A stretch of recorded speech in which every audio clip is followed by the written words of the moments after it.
le 27 mars 1917. Communication dialoguée reçue pendant la méditation. Voici, tu vois la forme vivante et les trois images inanimées. La vivante est revêtue de violet. Les trois autres sont faites de poussière, mais blanchies et purifiées. C'est dans le calme du silence que la forme vivante peut, en pénétrant les trois autres, les unir pour les transformer en un vêtement vivant et agissant. Ô Seigneur, tu sais que je te suis soumise et que mon être adhère avec une joie paisible et profonde à tout ce que tu lui donnes. Je sais ton adhésion, mais je veux augmenter ta conscience, et pour cela éveiller ce qui dort encore en toi. Ouvre tes yeux à la lumière, et, dans le miroir limpide du mental, se réfléchira ce que tu dois savoir. Seigneur, tout est silencieux en mon être, et attend.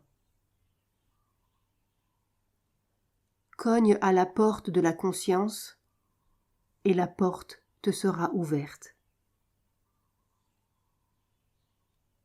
La rivière coule limpide et argentine. Son flot ininterrompu descend du ciel vers la terre.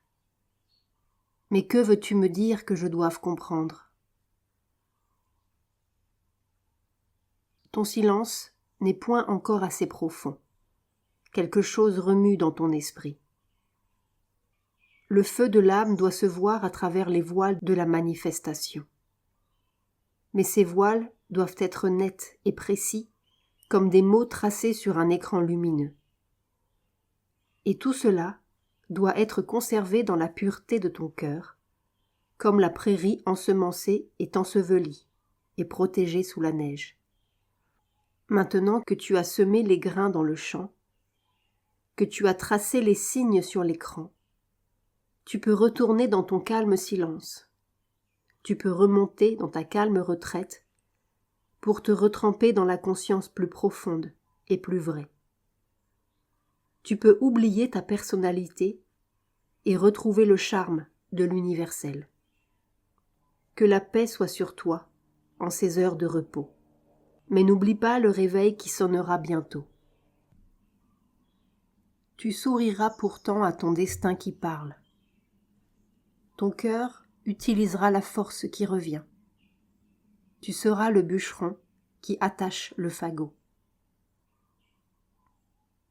Tu seras le grand cygne aux ailes éployées, qui purifie les yeux par sa blancheur nacrée, qui réchauffe les cœurs de son blanc duvet. Tu les conduiras tous vers leur destin suprême. Tu as vu le foyer et tu as vu l'enfant. L'un attirait l'autre. Tous deux étaient contents. L'un parce qu'il brûlait, l'autre parce qu'il avait chaud. Tu le vois dans ton cœur, ce foyer triomphant. Toi seul peux le porter sans qu'il soit destructeur. Si les autres y touchaient, ils seraient consumés. Ne les laisse donc point trop près s'en approcher. L'enfant doit savoir qu'il ne doit pas toucher à la flamme éclatante qui l'attire tant. De loin, elle le réchauffe et illumine son cœur. De trop près, en cendres, elle le réduirait. Un seul dans ce cœur peut sans crainte résider, car il est le rayon qu'il a bien allumé. Il est la salamandre qui dans le feu renaît. Un autre est au-dessus, ne craignant nulle brûlure.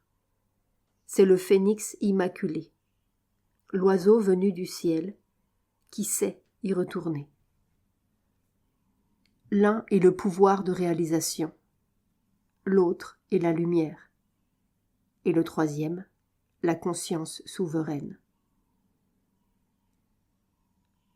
Ô Seigneur, je t'écoute et je suis prosterné. Tu m'as ouvert la porte, tu m'as ouvert les yeux et un peu de la nuit a été éclairé.